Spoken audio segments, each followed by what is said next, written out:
Hi everyone, today I am going to do a little flip through and review of Secret Garden by Johanna Basford. I was lucky enough to get this copy given to me quite recently, and so I thought I would just have a little flip through and show you the book while having a little chat at the same time.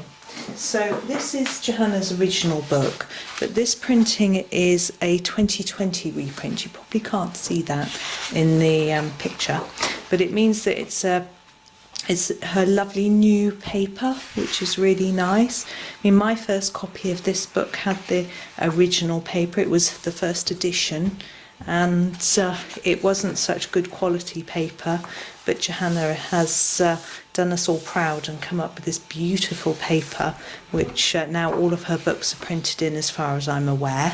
So it's really lovely and soft, and I'm just flipping through all the pages so you can have a look at them as I chatter. I'm not really going to talk too much about all of the designs, but hopefully you'll be able to have a good look.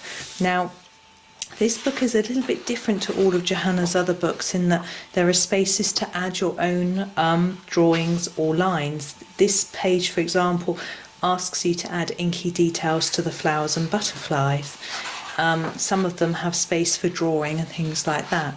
Now, some people really enjoy the challenge of doing that, and some people find that a little bit daunting. Now, what I found was in my first copy, say with this page where you're supposed to draw in more topiaries, I just left it as it was and just filled in the spaces that Johanna had drawn and didn't add anything in. In my second book, I was a little bit more confident because I'd done Johanna's Inky Art School and bought How to Draw Inky Wonderlands and completed that. But I still didn't draw my own designs. I just traced some of the ones from here onto here. So it just made for a more complete looking picture. And with this one, for example, I think I drew a kettle in this one, which I took from Johanna's Miniature Secret Garden, and around here I think I did a picture frame. I'm pretty sure that's what I did in my second version.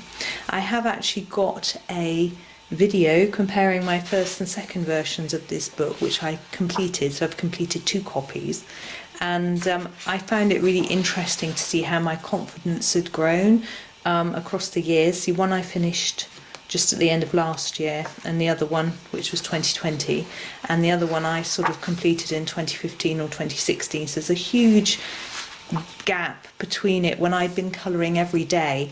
So you can see how I've progressed in my techniques, which I find fascinating, and I hope that other people do as well. I will leave a link to that video and some of my other flip through videos in the description, so you can have a look at that if you want to.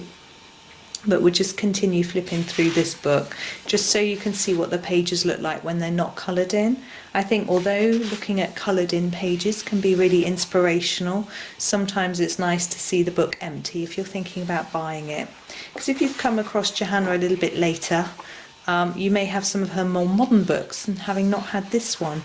You see here, there's space for you to draw in a bit more, or do some sort of background, or add in some inky details here. And for some people, that's an opportunity to draw something, or trace something in, or to just leave it. It's, you know, it's up to you. So keep going with the flipping through. And again, here you can add inky details, but you don't have to. You can just leave it as it is. And I've done like these two, it says add more moths or more bees. I don't think I did that in either of my versions, so I just kept it as it was. Or this one I always struggle with because it's a sort of night sky with stars. I always try and do the sky dark, and then it tends to not work very well for me. I'm still learning sort of dark sky techniques. Just going through.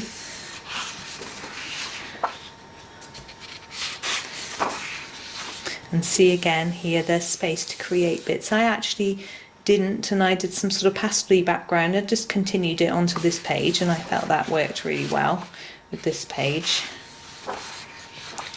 And some of these have got more background space where you can add a background, and others are more detailed, so you don't need to. So there's it's quite nice to have a sort of mix. Like I like these ones, which are like a scene, and some of them are a bit more random. These again have got objects in that are familiar, but something like this is a bit more sort of a repeated random pattern, and this is more of a scene. I sort of prefer these somehow, but I actually love filling that one in as well. So and this one, you see, although it's a sort of lake, it's not typically set out, so it just makes it a little bit more interesting, and you can add some colour or some details or leave that blank.